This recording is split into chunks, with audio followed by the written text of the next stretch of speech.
So in last class we have learned Ferranti effect, that is increment in receiving end voltage during low load condition or no load condition of transmission line.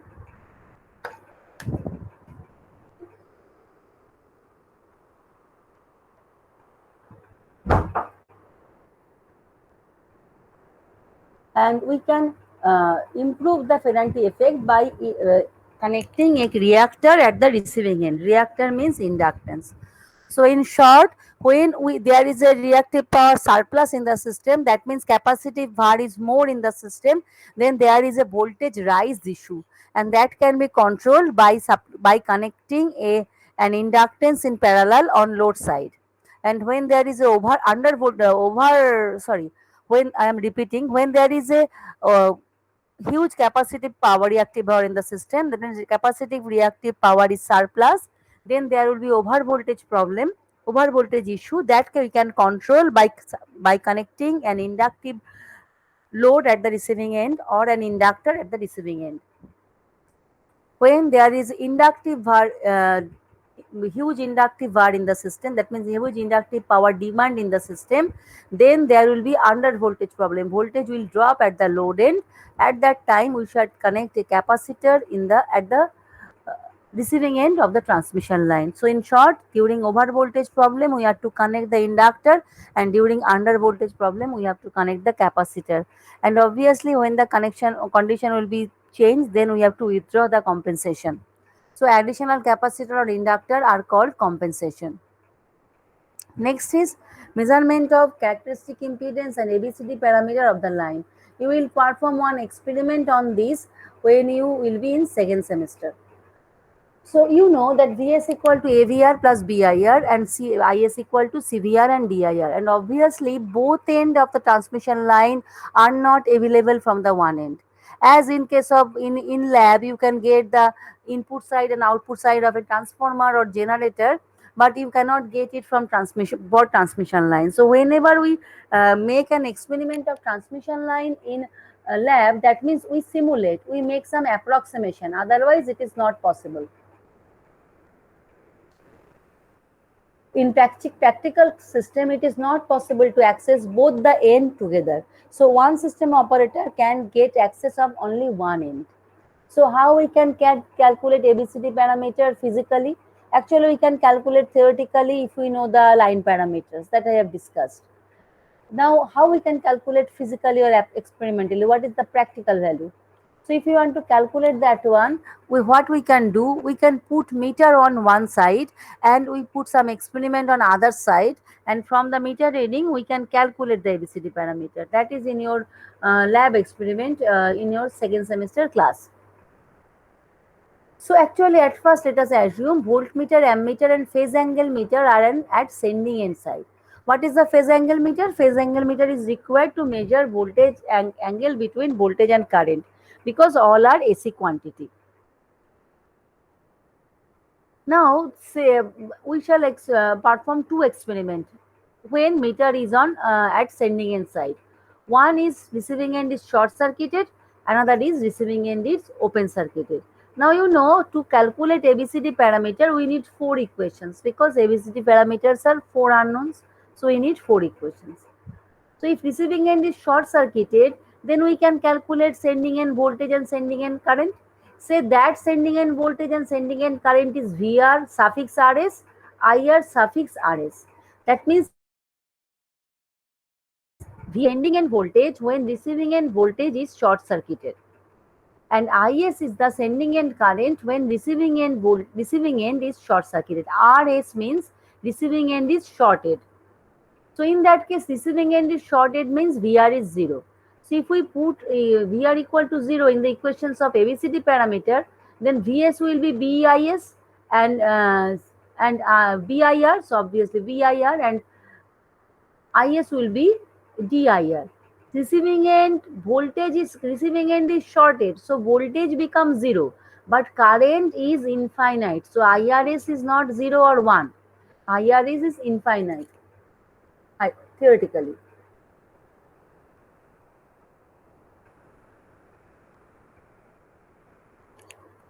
So if we take, we cannot avoid IRS here. One is only one way is to take the ratio of these two. So if we take the ratio of VS and IS, we can say this one as an impedance, because the ratio of voltage and current will be an impedance. So that is ZRSA, sending end impedance when receiving end is short circuited. Then that will be equal to B by D. So this is one equation. Okay.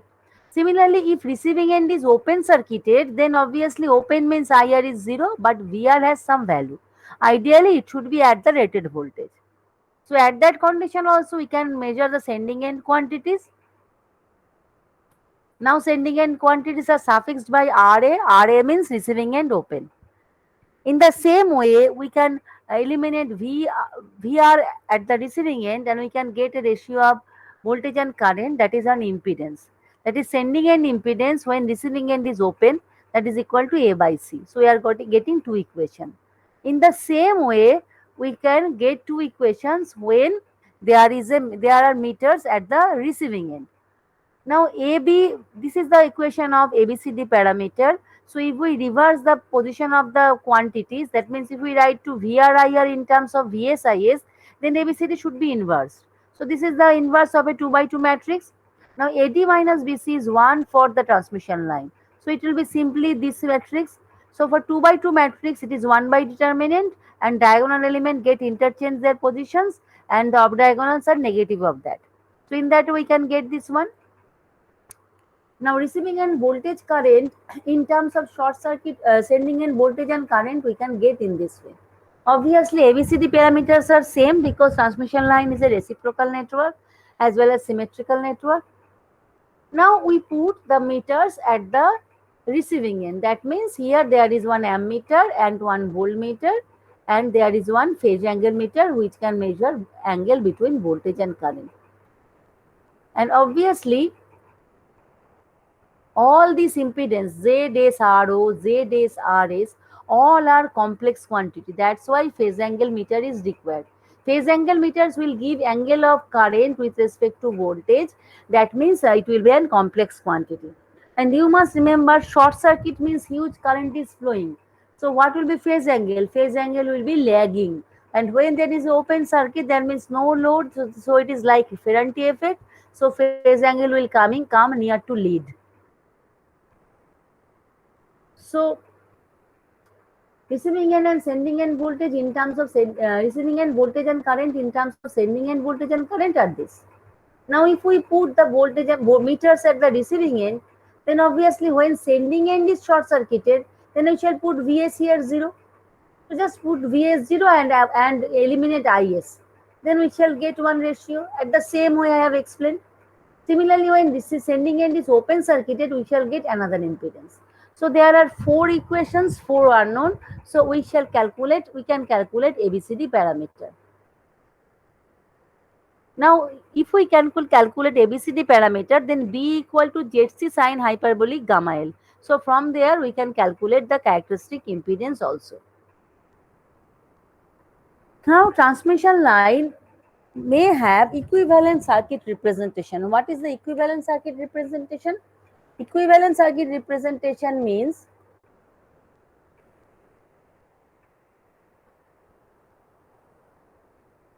one minute, I have forgot to start recording.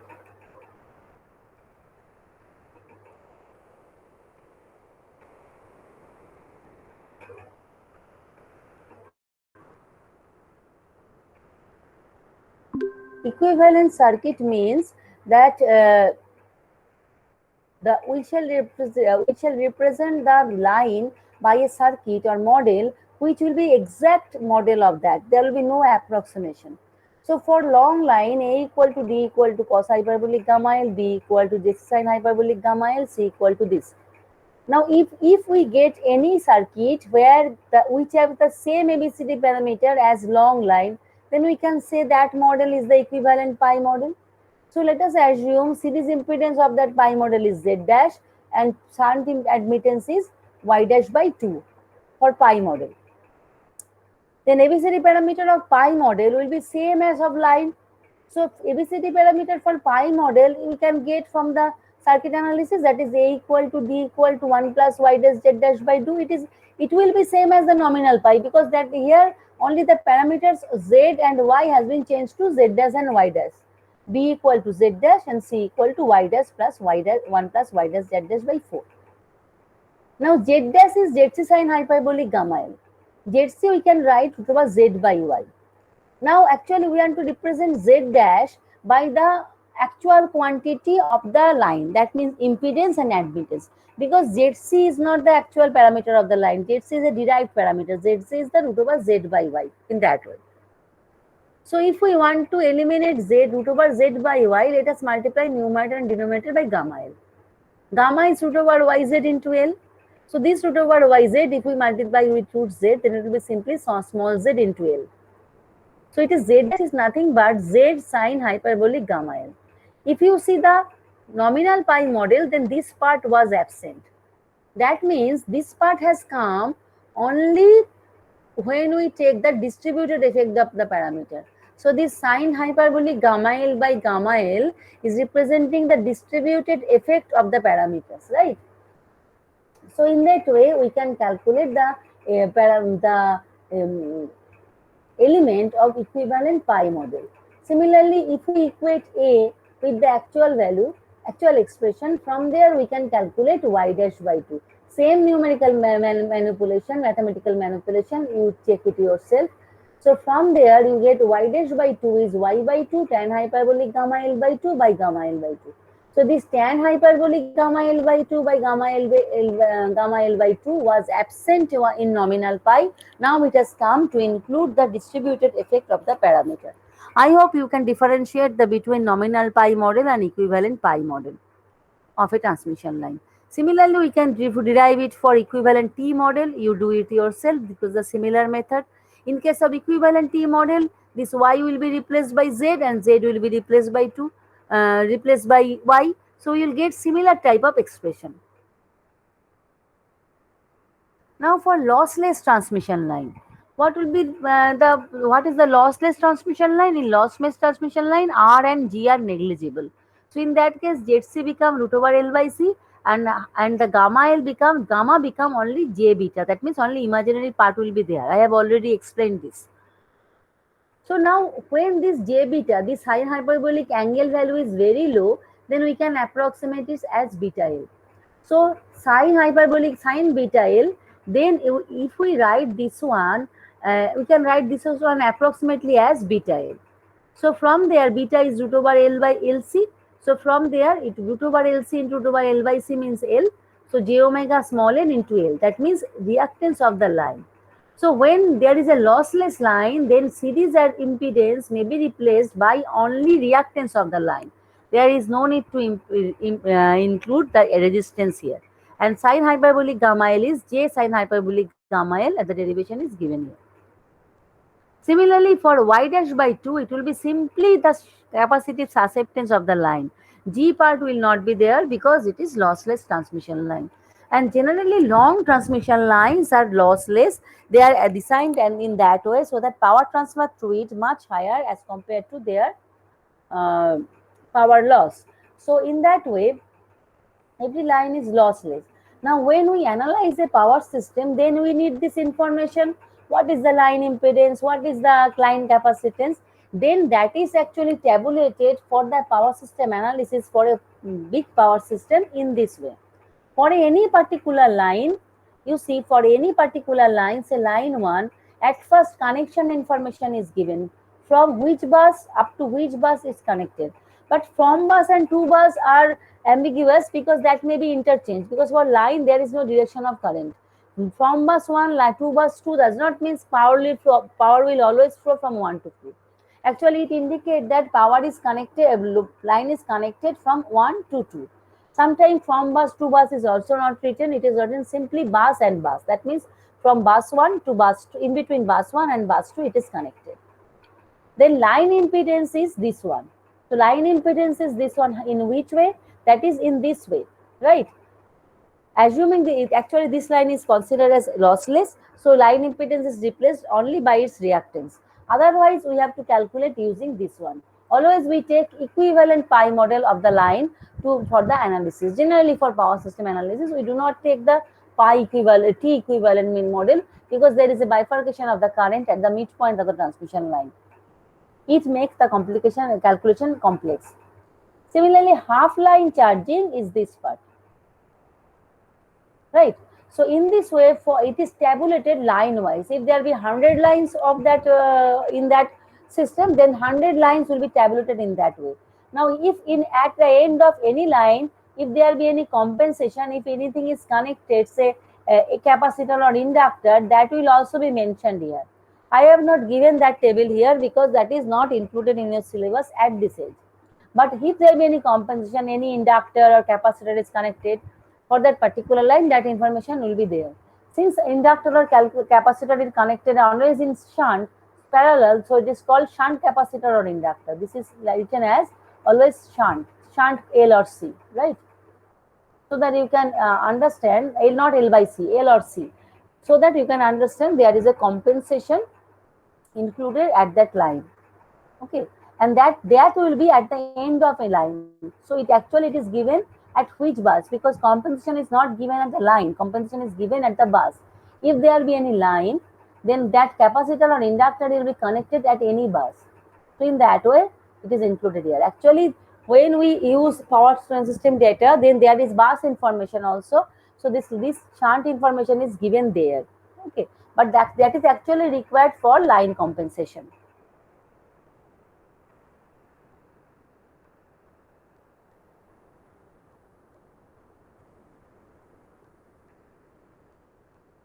Next is equivalent T model. I have not derived this one. I have given only the expressions. You do it yourself, the similar method. Now say if you design a transmission line, then what will be the permissible length or frequency? That there is also limit on that. You know, magnitude of A will be Vs by Vr at no load condition. No load condition at receiving end. Now at Vs by Vr must be 1, because from no load to full load, ideally there should be no deviation of receiving end voltage. So ideally A should be 1. So if A is 1, from there we can calculate what will be the ideal value of frequency or length. Or say for a particular line, you know what is the sending end voltage for the no load and receiving end at no load. Say sending end voltage is 235 volt, 235 kV, for receiving end voltage is 230 kV. Then you can calculate this ratio. So if you know the ratio, then 1 plus yz, magnitude of 1 plus yz by 2 is that ratio. So from there, this omega, this is a function of omega and L. So if L is fixed, if this L is fixed, then you can calculate this omega, or if omega is fixed, then we can calculate L. But generally for our system, frequency is fixed. We do not deviate from frequency.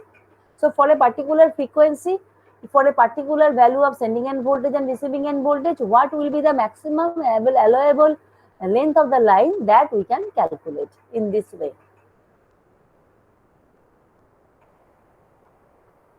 Next is traveling wave interpretation of transmission line. For transmission line, actually power flow from receiving end to sending end. But always we have represented the voltage at a distance x from the receiving end. We have calculated voltage at a distance x from the receiving end. So that from receiving end, we actually calculate voltage at sending end, because for transmission line, receiving end is the main. We have to cater a particular load. Then what will be the sending end voltage, that we have to fix. Now that we have already derived, RMS voltage at a distance x from receiving end is V equal to A1 into the power gamma x, A2 into the power minus gamma x. What is A1, A2? We have already calculated. Now you see, we have seen that A1 equal to VR plus IRZC by 2. So VR plus IRZC by 2 is a complex quantity, because IR is a complex quantity, ZC is a complex quantity, so it is a complex quantity. So any complex quantity we may represent by magnitude and angle. Now magnitude and angle may be represented in exponential form as A1 into to the power j psi. In that way we can also represent. Similarly, A2 is VR minus IRZC by 2, so it will also again be complex quantity. Now gamma is alpha plus j beta, because so all the things are complex quantity. Now you see, if any RMS voltage is V at an angle phi, then what will be the instantaneous voltage? RMS voltage is V. So obviously magnitude is root 2 V. So magnitude will be root 2 V. And sine, it will be omega t plus phase will be phi, right? So this is the trigonometric expression of AC quantities. Generally, you will use this one. But if we use the exponential form, then it should be imaginary part of root 2v exponential j phi plus j omega t, because then it will be j into phi plus j omega t. So root 2v sine omega t plus phi. Obviously, I hope you have learned this thing in your basic electrical class, but I have given only one recap. So in the same way, this voltage, the voltage at the receiving end of the transmission line is the RMS value. Now, if we want to get one instantaneous value of from it, at first we must multiply it by root 2 to get the magnitude, and we should multiply it with e to the power j omega t to get the sine omega t term. So obviously it will be V equal to root 2 V sine omega t or root 2 V sine e to the power j omega t, imaginary part of that. If you do not understand, you must interrupt me. Then obviously what will be the V? Now what is V here? The RMS values, capital V here. RMS value is this one, right? So we can represent in this way. Now we can multiply the j e to the power part. Okay, so e to the power part, gamma is alpha plus j beta, and a is magnitude of a to the power j psi. Again, along with that, there is e to the power j omega t. So in any part, there in exponential part are 3. This is 1, 2, and it will be multiplied by e to the power j omega t. Okay. So if we multiply that one, then we can see that you can see here in E there are two parts. One is e to the power alpha x real part, one is e to the power j beta x imaginary part. So there will be 3 imaginary parts, we can add them. There is one real part, one is e to the power alpha x, in another portion it is e to the power minus alpha x.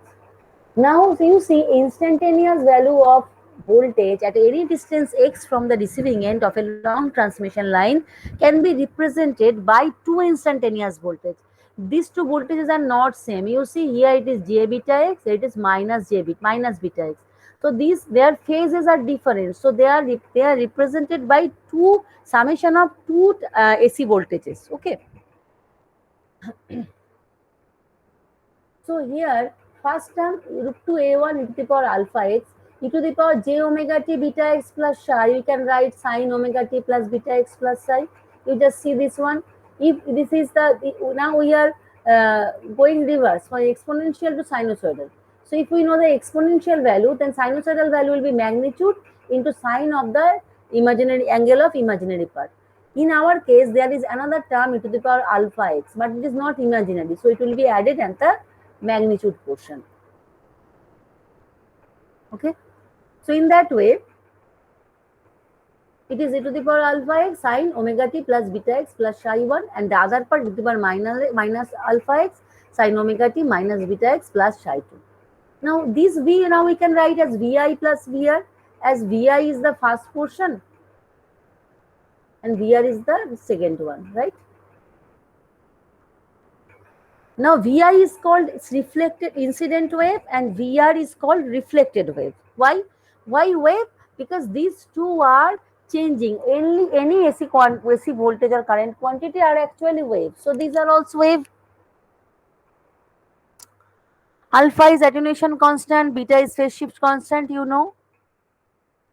Now you see here, if you concentrate on the first portion, we have measured the voltage from the receiving end of the line. So if this is the length of the line, this is the line, this is the receiving end, then we are measuring some voltage here at a distance x from the receiving end of the line, right? Now they are decomposed into two parts, Vi plus Vr. Now what is happening to Vi? You see magnitude of Vi is gradually increasing from if x is increasing. That means if we plot, it is as if this one, like this, is not it? if we see this one. And obviously, if we plot, it must be within the envelope e to the power minus e to the power alpha x. Now, why alpha is the attenuation constant? Alpha is modifying the magnitude of the line. So, if for due to presence of alpha, actually magnitude of the voltage is also changing every time, right? And you see, this beta x is also variable in the phase part.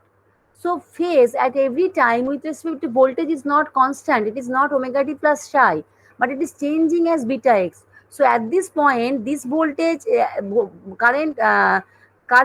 sorry, this voltage with respect to reference is VR here.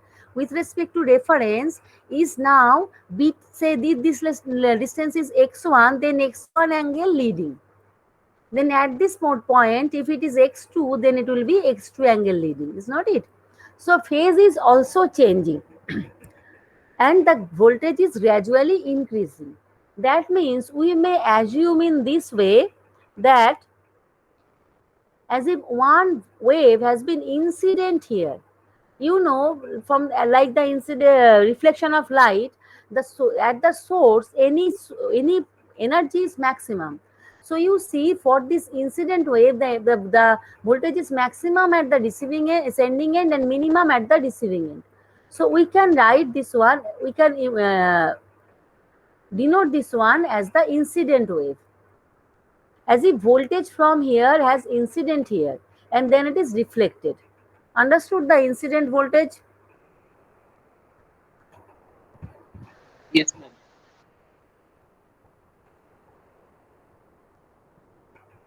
Then next is, say if we see for the reflected wave, right? The same drawing,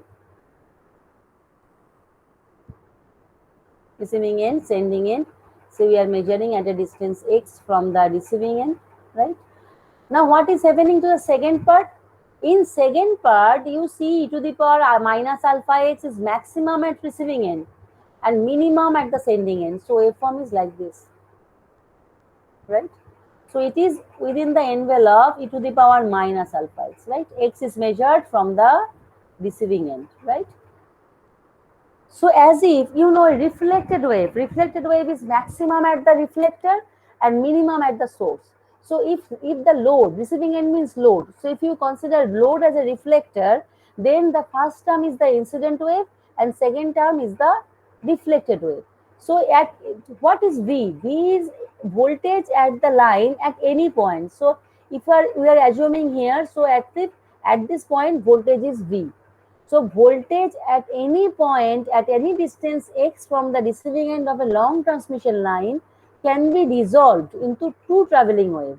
One is incident wave, another is reflected wave. Or we can represent the voltage expression as two traveling wave. Why traveling? Because they are changing their phase and they are gradually increasing from receiving end to sending end and they have a frequency. So they are traveling.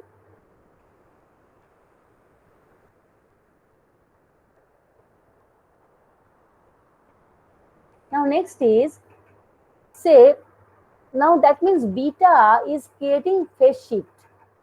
Phase is changing at every point.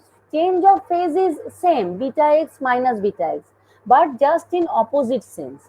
So what will be change in phase for one wavelength? If wavelength is lambda, then total change will be beta lambda. And you know,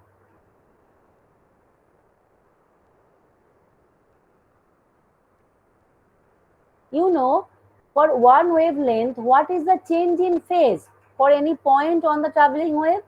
This is at point at 0, then after one wavelength distance, what is the change between these 2 points? What is the phase change in between these 2 points? Obviously 2 pi. So that means beta lambda is twice pi. So from there we can relate beta with the lambda. But obviously beta is a property of the line. It is not dependent on lambda. Okay. Beta lambda is twice pi. Beta is the imaginary part of root over yz. Now the whatever I have shown you by rough sketching, that is drawn here in a clear way. Similarly, we can write I equal to incident wave plus current wave. Current also may be represented in that way. So we can represent the traveling wave interpretation. Then what will be the velocity of wave propagation? At which speed they will propagate? Say this is the expression. Let me see. It's not given anyway. So if you see the expression of, this is the expression of incident wave, and let me copy there.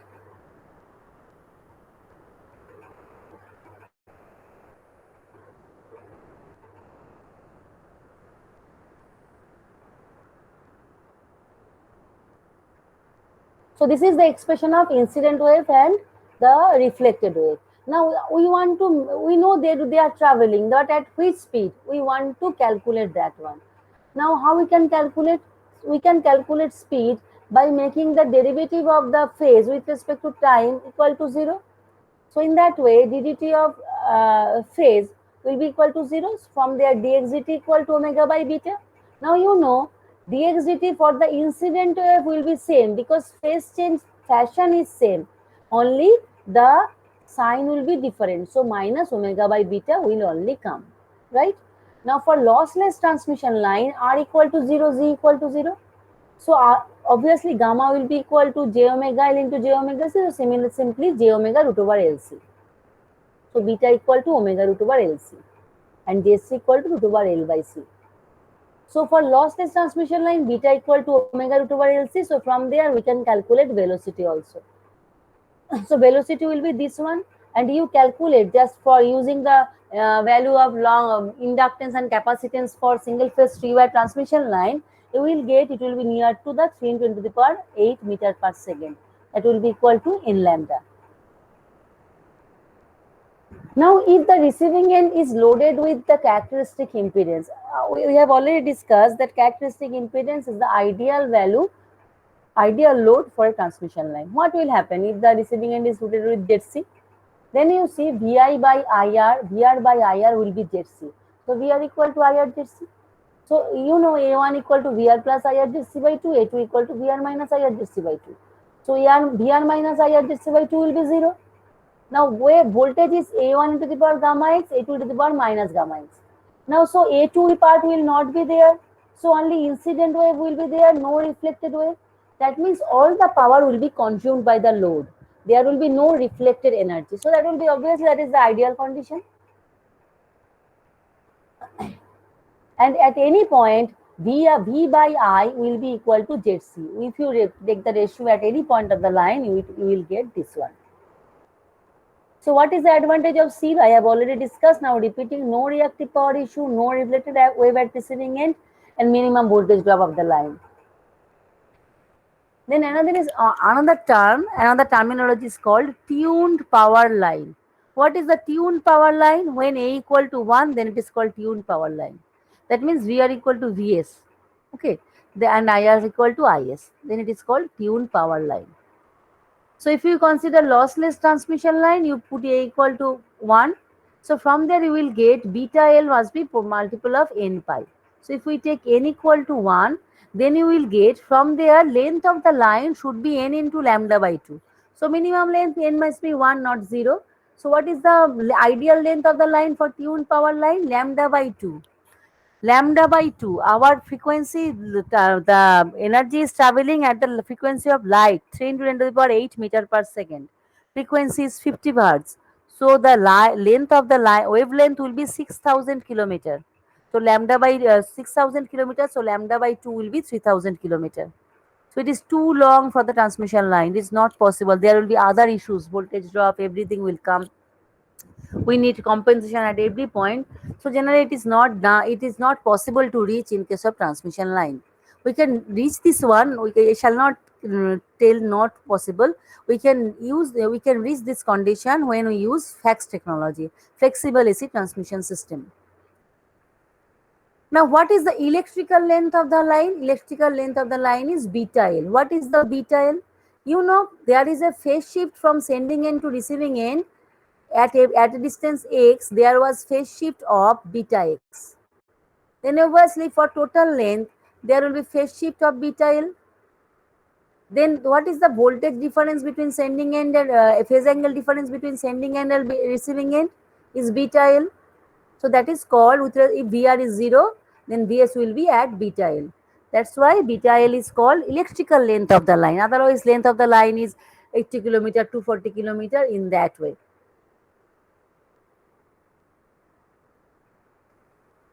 Then for short line, actually this electrical length is less than 5 degree. Now if you convert it into length, then it will come 80 kilometer. That's why it is 80 kilometer. I have told you in first class that it is 80 kilometer, but it 80 kilometer actually come from the electrical length. Okay. Similarly, electrical length, if it is within 5 to 15, then it is medium line. If it is more than 15, then it is called long line. Why electrical length is so important? Actually, electrical length control the stability of the line, whether power transfer through it will be stable or unstable. Okay. So for that only, stability will be discussed in next semester. So for that reason, electrical length is important. And long line means greater than 50 degree. That 15 degree does not means it will go beyond, go up to 200 degree. It can, ideally, if theoretically it can go up to 90 degree, but practically it is allowed to do maximum 35 degree, like that, in most stressed condition. Otherwise, under normal operating condition, it is within 20 to 25 degree.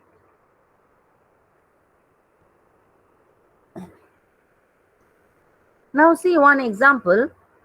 There is a line length is given, Z is given, Y is given. You have to calculate characteristic impedance, attenuation constant, phase shift constant, velocity and wavelength of the line.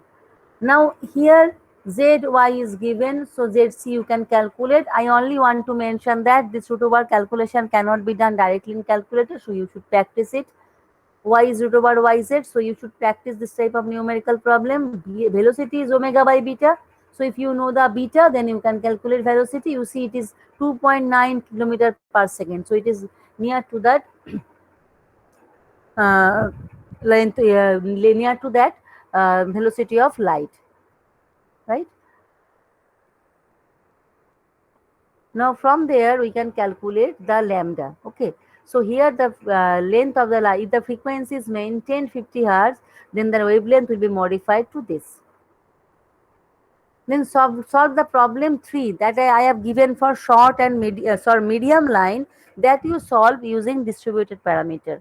I have not given result because result will be same as is given there, near to that. So you can verify that yourself, but you must practice to do that. Then you can understood how to calculate ABCD parameter for long line. I have not given any separate example because I have given detailed example there. Okay. That's all for your syllabus. Actually, I have completed the syllabus here. As you have no queries, so I have completed very fast. So if you have any query anymore, then you must go to the class note at first, then contact me over mail for any discussion class. Okay. Thank you. Ma'am, in example 6, what we have to actually do is What? in last example 6, how we have to Okay, I solve am the telling. problem.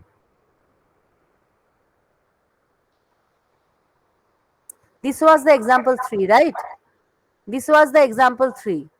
So you have Yes. to calculate ABCD parameter using, you have calculated ABCD parameter using nominal pi model. I have told to calculate the same, solve the same example using the circuit model. Okay. Yes. And same example for the nominal T model. Now you solve the same example using ABCD using the long transmission line model. Okay. Here when you have used calculate using ABCD parameter, you have used A equal to, where is it? This is example 3, I think. ABCD parameter in this way. Okay. Now you Yes. must not use this equation. You must use equation cos hyperbolic gamma L. Here you Yes. have to calculate gamma for using this Z and Y in that way. Understood? Okay, ma'am. But the value you will get near to this. You will see it is 0.9957 this much. You will get near to this, but it will quite different from here. See, from the nominal to T to nominal pi, the deviation will not be so much. But when you use exact solution, then there will be deviation. That deviation may not be observable because here line length is 120 kilometer, but if the line length is 400 kilometer, then that is observable. But I have not given any example with separate data. I am telling you to use the same data. Otherwise, you can use any example, this type of such type of example from book, but you must do the calculation yourself. Okay. Thank you. So I am completing, stopping the presentation and completing the meeting.